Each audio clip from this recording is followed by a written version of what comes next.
I want to kick us off with a little bit of a thought experiment before we get started into things. I want you to picture for me, or just imagine that I told you I went for a drive yesterday, unlikely in the circumstances, but I went for a drive and I pulled up in this car park and I was just winding down my window when all of a sudden this total stranger came up to me, and before I knew what was happening, they shoved this stick so far up my nose that my eyes started to water, and all I could do was just sit there and just sort of blink, and the tears rolling down my face. And then, again, before I knew what was happening, he pulled the stick out and proceeded to drive it so far down my throat that it felt like it was scratching on my tonsils, and I just sat there and he was digging around in my mouth, and then they pulled the stick out, turned around, and walked away. Just left me sitting in the car. It is a true story. And I guess the question is, how would you respond to that story?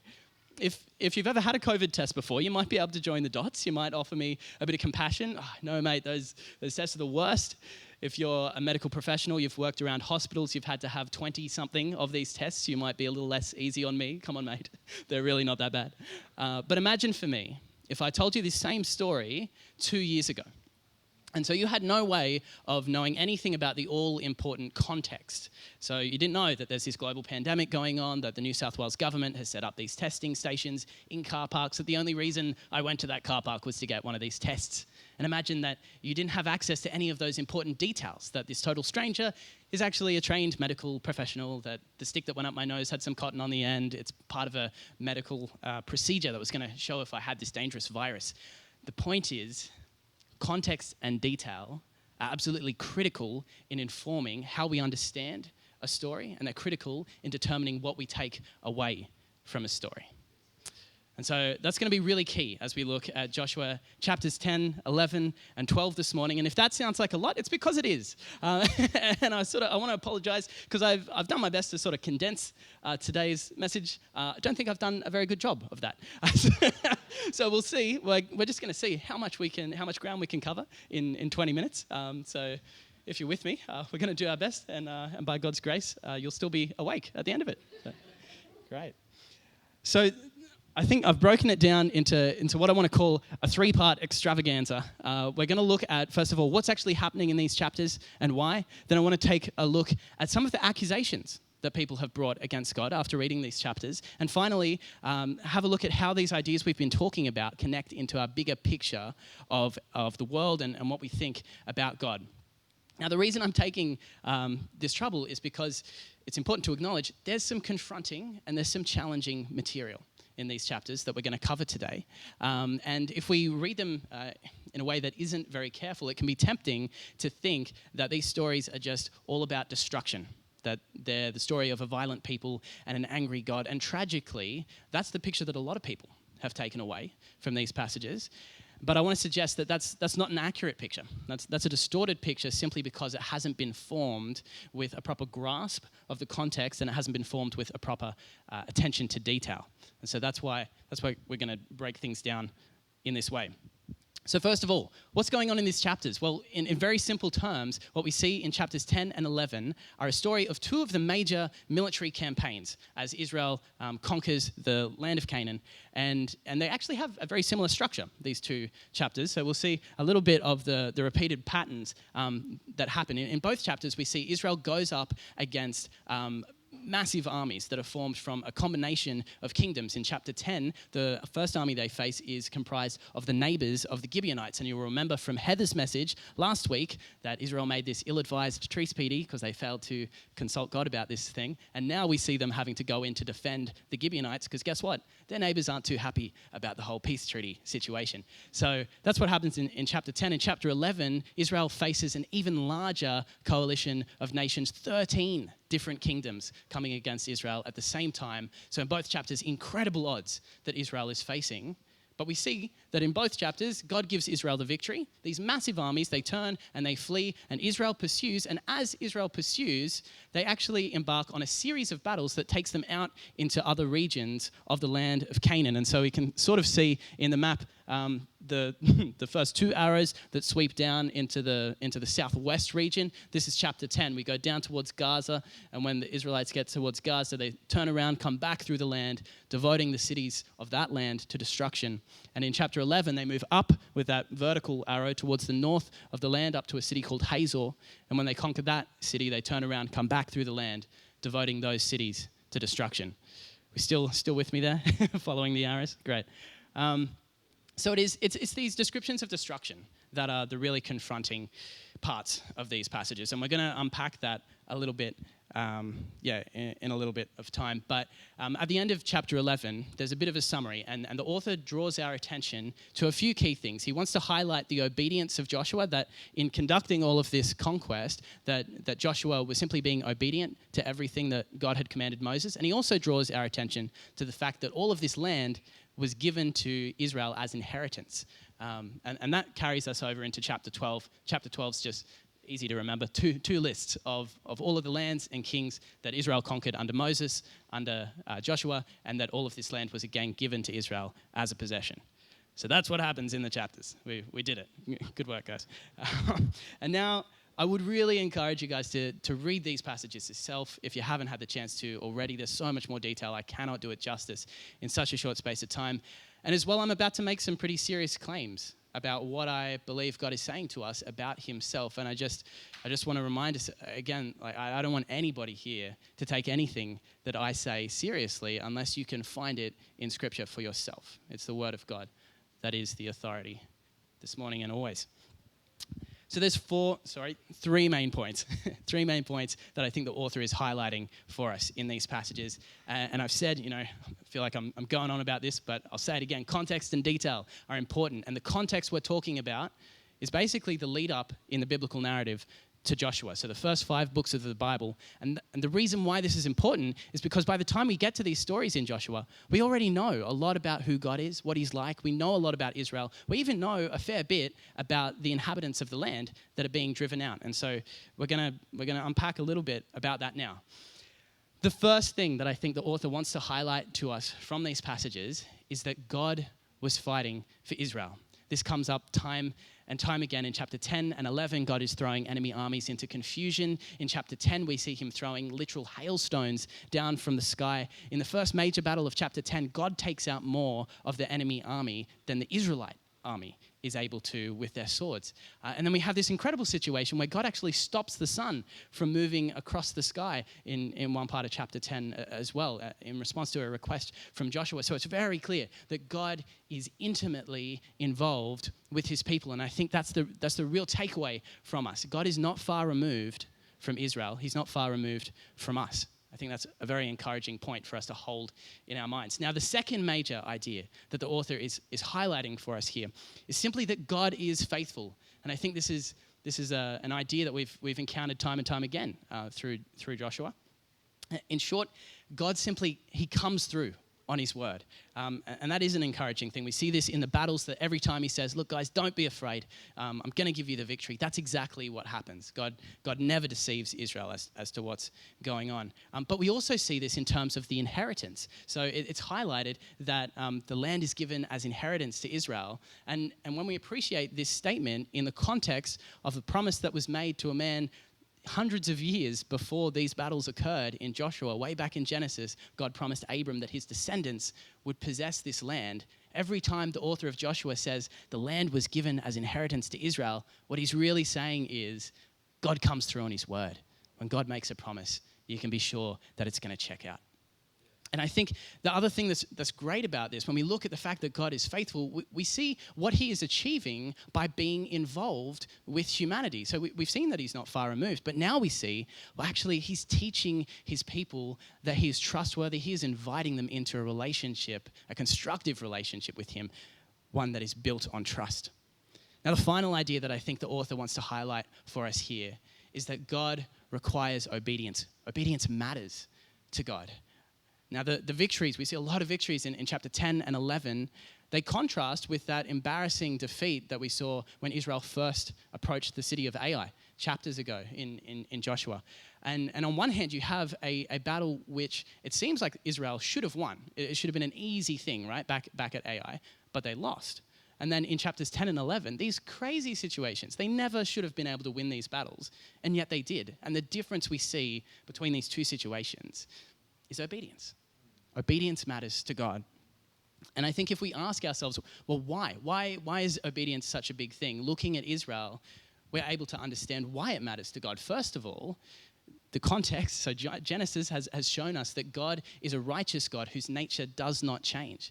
And therefore, that has serious implications for you and I. If we're people who can choose to do good and choose to do bad, but God's nature never changes, then in order for us to have a relationship with him, it's necessary for us to align ourselves with him by responding in obedience to the way that he has called us to live. And that's exactly what he's given Israel just back in prior books through the law that he gave to Moses. He said, I'm righteous. If you want to have a relationship with me, this is what your lives are going to need to look like. So that's the first reason obedience matters. But then in Joshua here as well, we see, again, God is involved in his people. He's bringing about a very specific plan in the land of Canaan here, and he's inviting Israel to be a part of it. It's very simple. If we're not willing to obey when God invites us to be a part of his plan, we're simply not going to be able to play the part that he has for us to play.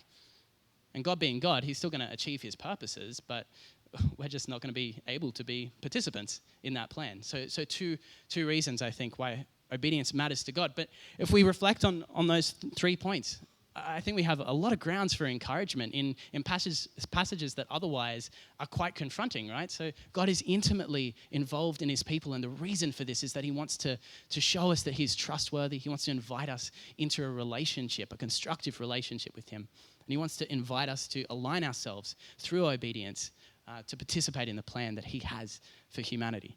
Encouraging stuff. And guess what?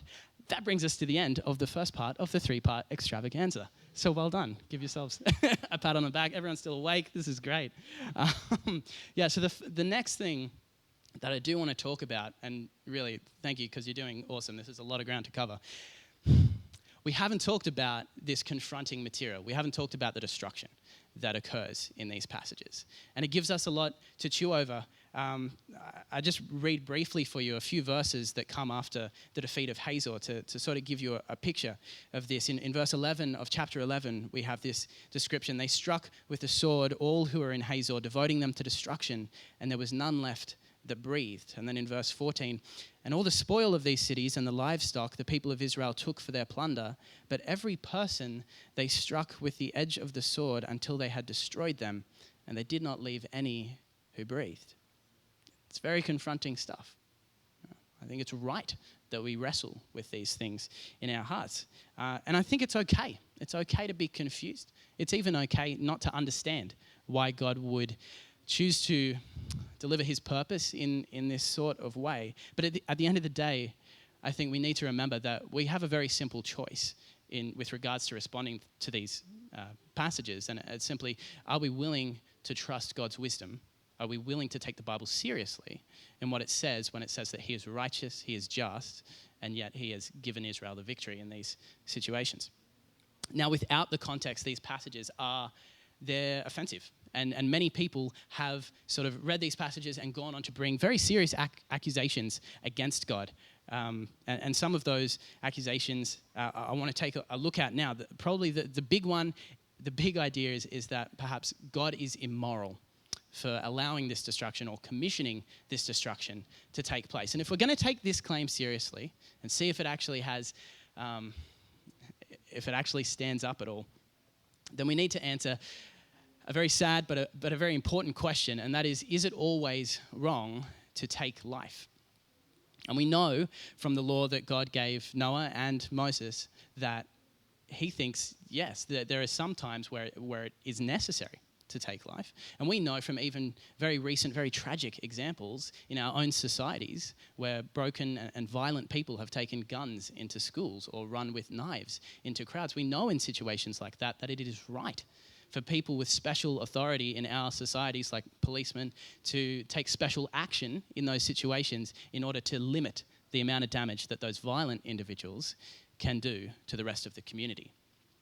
And when we look at the story of the conquest here, when we look at it, again, with full context, full detail, we start to see that actually this situation isn't that different. To start with, Genesis again shows us that God is someone with special authority. He has special authority because he's the creator.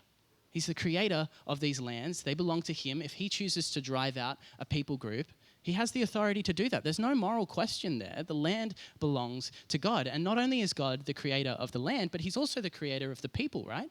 So if he sees fit to bring punishment to bear upon these people, again, there's no moral question here. He has the authority to do these things. And this raises the question then, well, if it's necessary for God to step in such a drastic way, then what is it? What is it that these people have done that would necessitate God stepping in?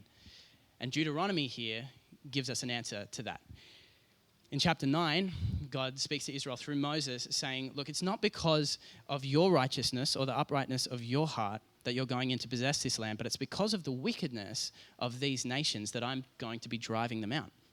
And in chapter 18 of Deuteronomy, we see a very stark and confronting list of some of the things that are actually going on in this land. Things like sorcery, speaking to the dead, speaking to evil spirits, but also things like burning their sons and daughters as human sacrifices to the false gods of this land. It's pretty sobering and pretty confronting stuff. And when we take this detail and this context into account, we start to see that actually the reason that we see God enacting such confronting destruction in these passages, it's actually the same reason that God gave his son. It's the same reason that Jesus came to die for us. And the reason is that God is a responsible and merciful creator, and he rules with justice. And that means that he is unwilling to allow sin to simply go on indefinitely.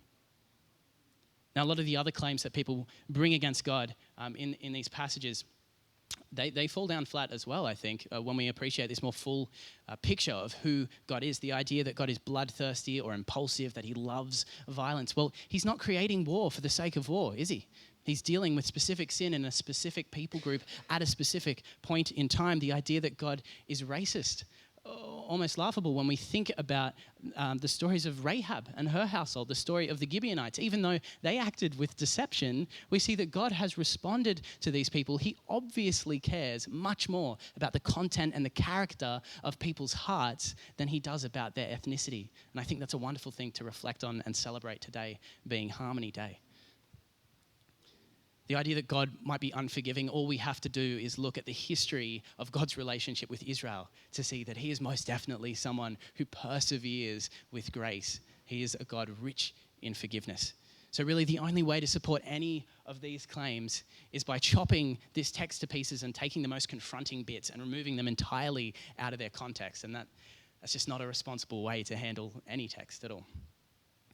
And with that, congratulations, we've made it to the end of the second part of the 3-part extravaganza. And I can see we're starting to fade a bit. And that's to be, that's totally understandable. But I do want to leave us on a high note, I guess, although I think there's a lot of encouraging things to be taken throughout these passages. But what I want to look at now is just how these ideas about who God is connect with a bigger picture of how we see the world and what that really means. And so the final section is called the big picture. And although I've talked a lot about context and detail, one thing I haven't talked about is the context that each of us carries into every conversation that we have. Every book that we read, every movie that we watch, we're actually perceiving and we're responding through a personal context, which is our worldview.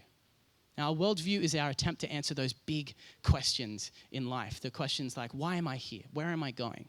Why is there suffering in the world? And a lot of the time, that worldview is responsible for some of our most instinctive reactions, especially when we read difficult passages like this. And yet, despite how fundamental worldviews are, it's very rare that we take the time to sit down and actually question, well, why do we believe what we believe? And so I think this is an excellent opportunity just to do that, just to spend a bit of time thinking, why do we believe what we believe? Again, do we take the Bible seriously in what it says about God? And an interesting question, well, how does the Bible, the worldview that the Bible puts forward, how do the answers that the Bible offers us to those big questions in life, how do they compare to a lot of the alternatives that are out there? I don't know how much research you've done into these things, how many conversations you've had with people who don't share your worldview, but I've got to say, a lot of the alternatives are pretty bleak. I think the answers that the Bible gives us about these big, important questions in life are beautiful, and they knit together in a way that the very few other answers really can. So just finally, I'd like to leave you with a picture of two worlds. I guess it's another sort of thought experiment, maybe a conversation starter for some point down the road. So imagine two possible pictures of the world. The first is a world that just sprang to being out of nowhere. It wasn't created, it just happened. And matter and energy and maybe information mysteriously conspired to create chemical compounds and then life and then complex organisms. But everything in this world breaks down to just matter and energy. The supernatural doesn't exist, not a part of this picture at all. Now, the second world is a world that was spoken into being by an eternal creator. Before matter and energy existed, there was God. He was consistent and unchanging in his nature and designed a universe which would reflect the unfathomable complexity and beauty of his own mind. In this world, God is the ultimate reality. He is spirit, which transcends energy, space-time, and matter. Now, in the first world, it's important to understand people are nothing more than biological machines. Our only purpose, our only conceivable purpose, is to pass on our DNA to the next generation through reproduction. And that means, as uncomfortable as it is to admit, these things that seem horrific, things like murder and rape and torture, even though they seem bad, without God in the picture, they're just options for human interaction. There's no real concept of good and bad when our only role is to pass on our DNA. Good and bad are just illusions. Now, in the second world, people are created by God for relationship with him. They are designed to know God and to be known by him. People are intended to bring God glory through walking in obedience with him. And in this world, right and wrong aren't illusions at all. They're actually a description of our moral position relative to God. See, right and wrong can't change depending on cultural context or personal preference because they are objective moral truth derived from God's unchanging nature. Good things are in line with God's nature and bad things are opposed to God's nature. But we have to think carefully about what all this means. See, in order for an all-powerful God to be good, then he also has to be just, doesn't he? And in order for God to be truly just, well, it seems that he must favor what is good and punish what is evil, because a God who turns a blind eye to evil isn't really just at all. And so it seems that God doesn't really have a choice when it comes to punishing evil, because his righteousness requires that he do it. And therefore, it would seem that there's only one way for a just God to provide mercy to people who have deliberately chosen to do bad things. Look, he could obliterate them completely. That would resolve the situation. Or else, he could take the punishment that they deserve on himself. You and I are more than biological machines. You and I were created for a purpose, and that purpose is to know the living God. He's the one who put on humanity to suffer in our place so that we could walk in right relationship with him. And I want to propose that the only reason we feel uncomfortable when we read about people being destroyed in the Bible is that God has written his standard of right and wrong on our hearts. So far from these passages revealing God as some sort of moral monster, they actually point to the fact that we have the fingerprints of a divine creator on our hearts. Our Creator is not far removed from us, as we've seen in these passages. Even now, he is at work teaching us that he can be trusted and inviting us to partner with him in the plan that he has for humanity. And guess what? He has dignified us with the opportunity to choose what we're going to do next. And he's done that at the cost of his own son. So let's choose what's right by embracing him and walking in obedience.